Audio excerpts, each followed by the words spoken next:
Avrum M. Chudnow was the fourth of 8 children born to Max and Sarah Chudnow, who had immigrated to Milwaukee, Wisconsin from Russia at the turn of the 20th century. Max Chudnow was a junk peddler who had a reputation for honest and fair deals, and was eventually elected president of the Wisconsin Salvage Collectors Union. He and his wife Sarah raised their children in the Jewish faith and taught them the value of hard work. Sarah had trained as a nurse, and outside of her home duties, she was an active fundraiser for the Jewish Convalescence Center of Milwaukee.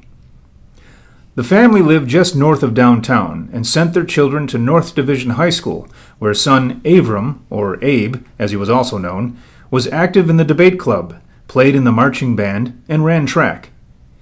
It was at the State Teachers College that he met his future wife, fellow classmate Anita Groffman.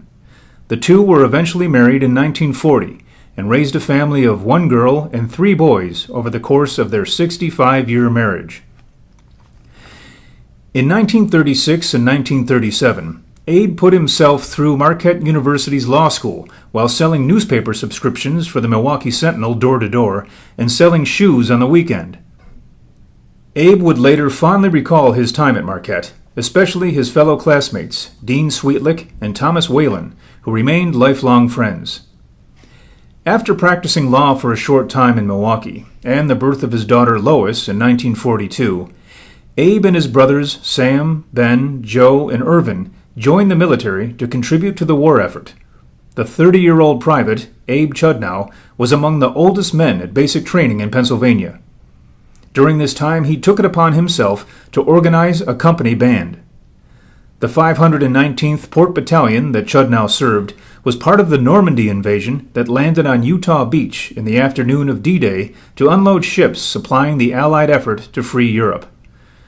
When the larger port of Antwerp was liberated, the 519th was moved there and experienced the constant threat of V-2 rockets fired by the Nazis.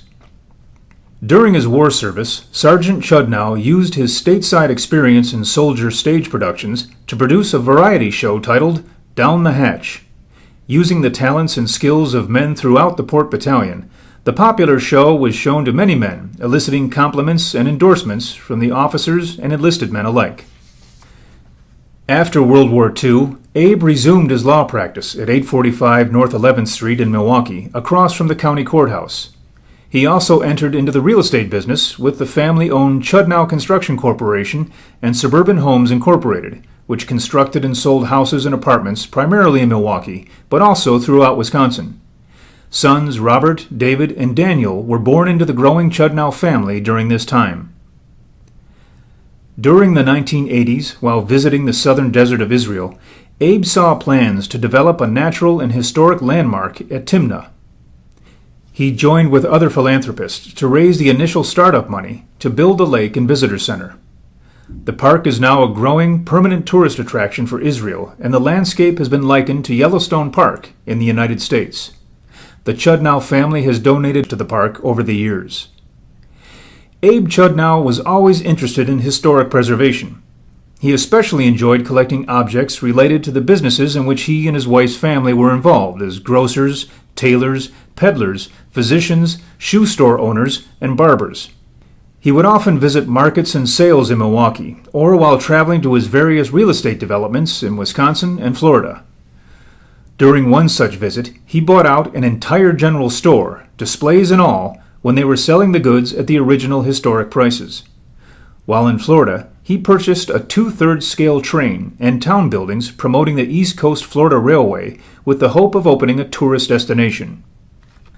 Chudnow's collection grew to fill the entire basement of his home in Fox Point, and as it began to take over the house, his wife, Anita, said it was too much.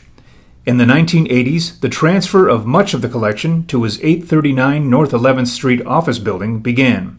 In 1991, the collection was first cataloged and set up as a nonprofit organization loaning artifacts to the Milwaukee Public Museum, the Milwaukee County Historical Society, and the occasional traveling exhibit. Today, Avrum Chudnow's collection has become the Chudnow Museum of Yesteryear and includes items from the family businesses as well as local, Wisconsin, and American history artifacts that he collected from the 1920s and the 1930s.